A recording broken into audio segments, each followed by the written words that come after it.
Halo semuanya, terima kasih sudah klik video ini. Mimin doakan semoga kalian selalu diberi kesehatan dan selalu berbahagia. Di video ini kita akan membahas lanjutan manga Boruto to Blue Protect chapter 5. Jadi bagi teman-teman yang ingin tahu seperti apa kelanjutannya, tonton terus video ini sampai selesai. Judul manga Boruto to Blue Protect chapter 5 kali ini adalah Target. Pada halaman cover menampilkan Uchiha Sasuke yang sedang memegang pedangnya dan ada sedikit catatannya berbunyi, meski dirinya sendiri meragukannya, dia tetap memilih percaya. Di awal chapter kita diperlihatkan sedikit kilas balik dari Boruto yang sedang dilatih oleh Sasuke. Saat itu Boruto sedang melatih teknik berpedangnya dengan menebas tiang-tiang bambu. Sasuke mengatakan ya cukup sampai di sini, kita istirahat sebentar. Di sini mereka pun tampak sedang beristirahat dan duduk di depan api unggun. Boruto kemudian bertanya kepada Sasuke yang dipanggil sebagai guru tentang bagaimana Uchiha Ryu miliknya. Bukankah dia sudah menguasainya dengan sempurna? Lalu Sasuke pun menjawab, ya, bisa dibilang hampir semua teknik dan aliran yang aku miliki sudah kuajarkan padamu dalam setahun ini. Lantas Boruto pun kembali berkata, tunggu dulu sensei, tolong jangan bercanda. Aku cuma terbawa suasana sedikit. Mulai sekarang tolong latih aku dengan keras. Hingga setelah Boruto mendengar jawaban Sasuke yang mengatakan apakah aku sedang terlihat seperti bercanda. Sekali lagi Boruto pun tampak kebingungan untuk menjawab pertanyaan Sasuke. Karena kalau dipikir-pikir selama ini dia sama sekali tidak pernah mendengar Sasuke bercanda. Sasuke mengatakan kau punya bakat dan cepat dalam mencerna instruksi Boruto. Atau dengan kata lain, kau itu jenius. Kau sudah mengingat semuanya secara teori bukan? Karena itu tidak ada lagi yang harus kuajarkan padamu. Tapi jangan salah paham. Ini bukan berarti latihanmu selesai. Jangan kendurkan latihanmu, teruslah asah mental dan teknikmu. Sampai sejauh mana kau bisa menguasai apa yang kuajarkan akan tergantung pada usahamu sendiri. Kau sangat mirip dengan Naruto. Tatapanmu sama dengannya saat dia membawaku yang tersesat kembali ke jalan yang benar. Mulai sekarang Sasuke sudah tidak peduli lagi tentang siapa Boruto sebenarnya. Saat ini Sasuke sudah mengerti kenapa Sarada memintanya untuk menolong Boruto. Sasuke yakin sesuatu pasti sedang terjadi, yaitu sesuatu yang hanya bisa diatasi oleh Boruto dan Sarada. Dan karena alasan itu jugalah kenapa Sasuke melatih Boruto. Tidak berselang lama kita pun dapat melihat ada Boruto dan Sasuke yang berhadapan dengan Kot. Di sini telah terjadi pertarungan di antara mereka. Kot nampak kesal karena Sasuke telah melukai mata kirinya. Sementara ketika Boruto dan Sasuke sudah dikepung oleh para Sumeaka, bahkan pedang Boruto juga terlihat sudah patah setelah bertarung melawan mereka. Di sini Sasuke pun kemudian berkata kepada Boruto, apa yang kau lakukan Boruto? Cepat pergi dari sini. Namun berhubung Boruto ini tidak mau meninggalkan Sasuke sendirian di sana, saat itu Sasuke pun kembali menegaskan kepada Boruto, dengarkan aku Boruto, apapun yang kita lakukan kita tidak punya peluang untuk menang lawannya, setidaknya untuk saat ini. Karena itu cepat pergi dari sini. Apapun yang terjadi tetaplah hidup dan kuasailah semua elemen yang sudah kuajarkan padamu. Dengan begitu tidak akan ada seorang pun yang bisa mengalahkanmu. Kutitipkan Sarada padamu Boruto. Setelah mengatakan itu Sasuke pun langsung saja mengaliri pedangnya dengan elemen petir untuk menghadapi Kot dan para Sumeaka itu sendirian. Hingga tidak berselang lama setelah pertarungan itu berlangsung. Di sini kita pun dapat melihat Sasuke berhasil mengalahkan beberapa Sumeaka. Tapi naas Sasuke tidak bisa menghindari gigitan mereka hingga membuatnya berubah jadi pohon. Boruto kemudian kembali menghampiri Sasuke yang sudah jadi pohon dan mengambil pedangnya. Lalu sembari Boruto yang memasukkan pedang itu ke dalam sarung pedang miliknya sendiri. Dengan tekadnya yang bulat Boruto pun kemudian berkata, selanjutnya percayakanlah padaku paman Sasuke. Bukan, maksudku adalah guru. Lalu cerita pun langsung berganti ke situasi yang terjadi di masa kini, atau lebih tepatnya di desa Konoha. Di sini terlihat Konohamaru yang sedang bergegas menuju ke suatu tempat yang terdapat pohon Shinju, dan sudah ada Inogen, Shikade serta Chocho yang berdiri di depan pohon itu. Konohamaru kemudian bertanya apakah mereka bertiga baik-baik saja. Tapi setelah Konohamaru melihat Mogi Kazan Matsuri yang merupakan rekan satu timnya telah berubah jadi pohon, sontak Konohamaru pun jadi sangat terkejut dan tidak menyangka kalau rekannya itu juga ikut jadi korban dari kekacauan sebelumnya. Shikade menceritakan Mogi ingin melindungi ibu dan anak yang terlambat melarikan diri hingga membuatnya jadi seperti ini. Lalu Chocho dan Inogen berkata, aku tidak akan memaafkannya baik Kot maupun Jubi. Sedangkan di sisi Konohamaru yang percaya kalau Mogi masih hidup, dia pun kemudian juga mengatakan kepada yang lainnya bahwa mereka pasti akan menemukan cara untuk menyelamatkannya. Sementara itu Shin pun kembali berpindah ke tempat para Shinju saat ini. Di sini kita pun dapat melihat ada Shinju wanita bernama Masuri yang ternyata adalah hasil manifestasi dari Mogi. Masuri mengatakan, saat ini aku sedang merasakan amarah dan kesedihan yang mendalam dari para bocah Ino Shikacho dan juga Konohamaru Sarutobi. Lalu pemimpin mereka yang bernama Jura membalas, itu adalah bukti bahwa kepekaanmu sedang tersimulasi.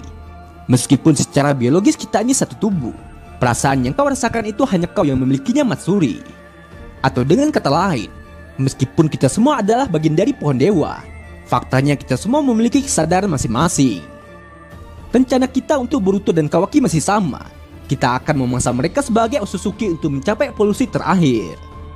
Di samping itu Jura juga ingin mendeklarasikan sesuatu kepada para Shinju yang ada di sana. Berhubung Jura sendiri tidak tahu kenapa dia sampai berpikiran seperti ini, tapi karena menurutnya ini adalah hasrat alamiah dan justru itulah yang membuatnya sangat yakin pasti ada suatu alasan di balik perasaannya saat ini. Di sini Jura pun menegaskan kepada yang lainnya bahwa dia ingin melahap Uzumaki Naruto. Sementara di waktu yang sama di tempat berbeda, di sini kita pun juga dapat melihat ada Eida yang ternyata juga sedang menyimak pembicaraan para Shinju itu. Eida yang kaget kemudian bertanya, sebenarnya apa mereka ini? Lalu kembali lagi ke tempat para Shinju berada. Masuri dan Shinju lainnya tampak terheran ketika mendengar Jura yang ingin melahap Uzumaki Naruto, padahal dia bukanlah Otsutsuki. Jura menjelaskan meskipun saat ini mereka sudah jadi pohon dewa dan memulai evolusi yang berbeda dari sebelumnya, tampaknya ada perubahan pada naluri yang menggerakkan mereka. Jadi jika mereka mempasrahkan diri pada naluri itu dan mendengarkan suara hati mereka, maka target mereka masing-masing pasti akan muncul dengan sendirinya. Setelah itu kembali lagi ke sisi Eida. Daimon yang saat itu kebingungan dengan tingkah Eida.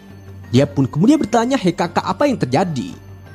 Namun sebelum Eida menjawab pertanyaan tersebut, di sini Eida pun masih tampak fokus menyimak pembicaraan para Shinju. Yang mana setelah Masuri mendengarkan penjelasan dari Jura yang menyuruhnya untuk mengikuti naluri mereka, lantas yang langsung terbayang di benak Masuri saat ini adalah rasanya dia sangat ingin melahap Konohamaru Sarutobi. Jura menjawab, "Itu adalah pilihan yang bagus, Matsuri. Aku bisa merasakan identitas dalam dirimu."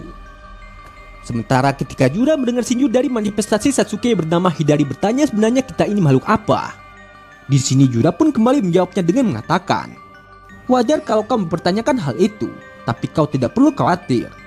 Itu hanya efek sampingnya disebabkan oleh berkembangnya ego, jadi jangan terlalu dipikirkan. Yang terpenting adalah mencapai tujuan kita. Naluri akan memberitahu siapa yang akan menjadi targetmu, dan itulah yang akan menjadi identitasmu, Hidari." Sampai sejauh ini Eida masih menyimak semua percakapan para Shinju tersebut.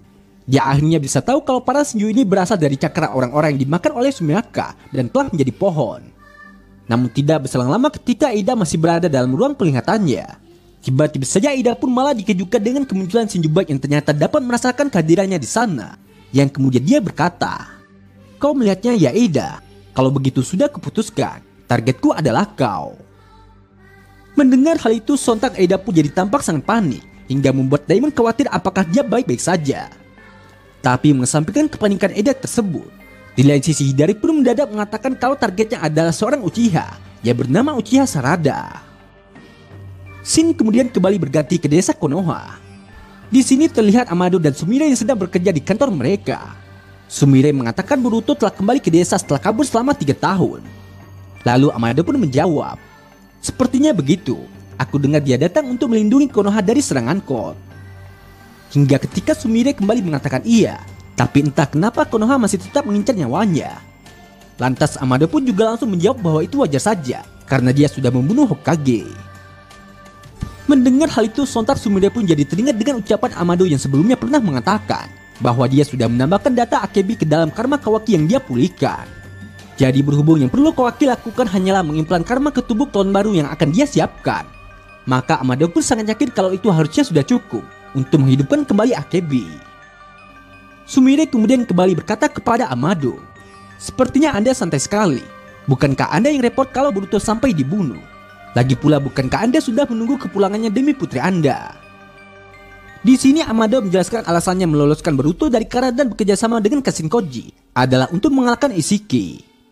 Hingga setelah Isshiki mati, secara diam-diam Amado sendiri sudah menyisipkan data putrinya saat memulihkan karma Boruto yang lenyap. Mengingat satu-satunya cara mengembalikan jiwa manusia seperti semula adalah reinkarnasi dengan karma, maka karena itulah Amado membutuhkan Boruto. Ya, setidaknya itulah yang ingin didengar oleh Sumire dari Amado. Lalu mengenai Kawaki yang juga memiliki karma. Meskipun tubuhnya adalah alat ninja, Amado dengar tidak ada seorang pun yang tahu kapan dan siapa yang memodifikasi tubuhnya yang merupakan seorang putra Hokage. Namun faktanya, terlihat sangat jelas bagi Amado yang memodifikasi tubuh itu adalah Amado sendiri. Mendengar hal itu lantas Sumire pun kemudian bertanya kepada Amado bagaimana dia bisa tahu soal itu. Lalu Amado pun menjawab, berhubung ada suatu hal yang mungkin dilakukan olehnya, maka tanda yang menunjukkan kalau itu adalah hasil kerjanya terlihat di mana-mana. Sama halnya dengan seniman, ilmuwan juga punya kebiasaan meninggalkan tanda kepemilikan pada hasil karya mereka. Dan begitu juga dengan karma. Walau dengan sekali lihat saja, tentunya Amado bisa tahu apakah itu adalah karma yang dia pulihkan atau bukan. Amado tidak mengerti entah bagaimana caranya karma khusus yang dia sisipkan data putrinya bisa ada pada Kawaki. Dia cukup sadar sejauh ini ada banyak hal yang berbeda dengan apa yang telah dia ingat. Tapi karena bukti fisik ada di depan mata, berarti jawabannya sudah jelas bahwa sebagian isi ingatannya telah dirubah. Bahkan meski ini hanyalah kemungkinannya terpikirkan oleh Amado, berhubung ingatan itu tidak lebih dari ilusi yang samar. Baginya yang merupakan seorang ilmuwan tentunya fakta dari bukti fisik adalah segalanya. Jadi tidak peduli entah siapa yang telah merubah ingatannya. Yang terpenting bagi Amado hanyalah karma untuk putrinya saja. Dan saat ini orang yang memilikinya bukanlah Boruto, melainkan Kawaki. Nah, jadi berhubung ruangan kantor Amado ini masih dalam pantauan, ternyata pembicaraan mereka sejak tadi juga telah didengar oleh Sai dan Shikamaru. Saya menyadari bahwa topik pembicaraan itu ada kaitannya dengan fenomena aneh yang terjadi di Konoha. Lantas dia pun langsung bertanya kepada Shikamaru apa pendapatnya tentang percakapan mereka. Namun Shikamaru hanya diam, hingga Shin pun langsung berganti ke tempat Sumire yang datang menemui Sarada untuk menceritakan apa yang telah dikatakan Amado sebelumnya. Sarada terkejut saat mengetahui Amado yang bisa menyadari bahwa ingatannya telah dimanipulasi hanya karena bukti fisik, meski masih dalam pengaruh Zeno. Padahal semua orang percaya dan tidak ada yang meragukan kalau Kawaki adalah putra dari Hokage ke-7, meski mereka sudah melihat sosok Boruto di foto keluarga Uzumaki. Sumire mengatakan umumnya orang tidak akan meragukan memori yang masih bisa mereka ingat dengan jelas. Tapi meski begitu, Sasuke tetap memilih percaya kepada Sarada meski dia sendiri meragukannya. Dan di akhir cerita, kita pun dapat melihat ada Boruto yang datang menghampiri Sarada untuk mengatakan bahwa paman Sasuke yang merupakan guruku sangat percaya padamu. Dia menyelamatkanku dengan mempertaruhkan nyawa sambil tetap meragukan ingatannya. Dan semua itu demi kau Sarada. Mendengar hal itu lantas Sarada pun langsung menoleh ke belakang dan segera berlari memeluk Boruto. Bahkan meskipun sebenarnya Sumire juga ingin menghampiri Boruto juga. Di sini Sumire hanya bisa memendam niatnya ketika melihat momen Sarada yang mengatakan kalau sekali Boruto bodoh.